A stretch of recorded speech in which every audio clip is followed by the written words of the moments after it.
இந்த கொஷினில் என்ன கேட்டிருக்காங்கன்னா, what is the shape of the flow density relationship and என்ன கொடுத்துருக்காங்கன்னா, ஸ்பீட் அண்ட் டென்சிட்டி ரிலேஷன்ஷிப்போட கிராஃப் வந்துட்டு கொடுத்துருக்காங்க. ஸோ வி நோ தட் ஸ்பீடுன்றது என்ன அப்படின்னா, ஒரு வெஹிக்கிள் வந்து எவ்வளோ ஃபாஸ்ட்டாக போகுது அப்படின்றத வந்துட்டு கேல்குலேட் பண்ணுறது, which is kilometer per hour. டென்சிட்டின்றது க்ரௌட் லெவலை வந்துட்டு சொல்கிறது. இப்போ இந்த ரோட்டில் வந்துட்டு இப்போ ஒரு கிலோமீட்டருக்கு எவ்வளோ கார்ஸ் வந்து போகுது, இப்போ 50 கார்ஸ் வந்துட்டு ஒரு கிலோமீட்டரில் போயிட்டுருக்குன்னா அதை சொல்கிறது தான் டென்சிட்டி. அண்ட் ஃப்ளோன்றது ஒரு பெர் ஹவரில் எவ்வளோ நம்பர் ஆஃப் வெஹிக்கிள்ஸ் வந்துட்டு போகுது. இப்போது 1 ஹவருக்கு வந்துட்டு 100 கார்ஸ் போகுதுன்னா அதை சொல்கிறது. இதுதான். ஸோ இங்கே வந்துட்டு ஃபஸ்ட்டு கேஸில் வந்துட்டு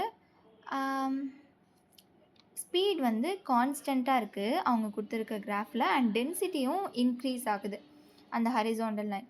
அண்ட் செகண்ட் கேஸ் அந்த வெர்டிக்கல் லைன் வந்து எப்படி இருக்குன்னா, ஸ்பீட் வந்துட்டு லீனியராக டிக்ரீஸ் ஆகுற மாதிரி இருக்குது.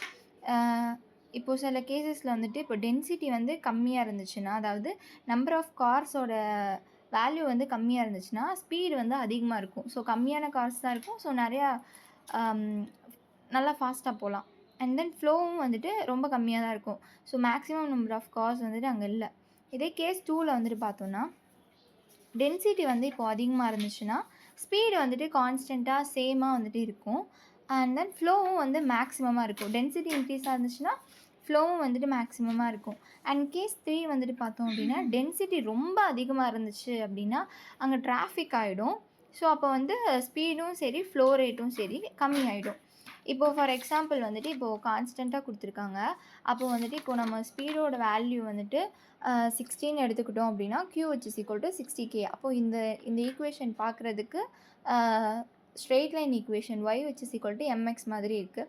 ஸோ அப்போ வந்துட்டு இந்த ஃபஸ்ட்டு கிராஃபோட இது வந்துட்டு ஸ்ட்ரெயிட் லைனாக இருக்குது. இப்போது செகண்ட் கேஸில் வந்துட்டு ஸ்பீட் வந்து லீனியராக டிக்ரீஸ் ஆகுது. அப்போது வந்து யூவோட வேல்யூ வந்து இந்த மாதிரி எடுத்தோம் 100 - 10Kன்னு எடுத்தோன்னா, இப்போது இது வந்துட்டு ஒரு பேரபோலிக் ஈக்குவேஷன் மாதிரி இருக்குது. அப்போது அந்த கர்வ் வந்துட்டு பேரபோலாவாக வரும். அப்போது வந்துட்டு இது வந்துட்டு இதோட ஆன்சர் என்ன அப்படின்னா, initially linear then parabolic.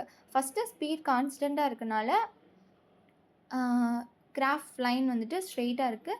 And then second வந்து ஸ்பீட் வந்து லீனியராக டிக்ரீஸ் ஆகுறதுனால இது பேரபோலாவாக அந்த கர்வ் வந்துட்டு இந்த மாதிரி வரும். ஸோ இதுதான் ஆன்சர். ஸோ இனிஷியலி லீனியர் தென் பேரபோலிக்.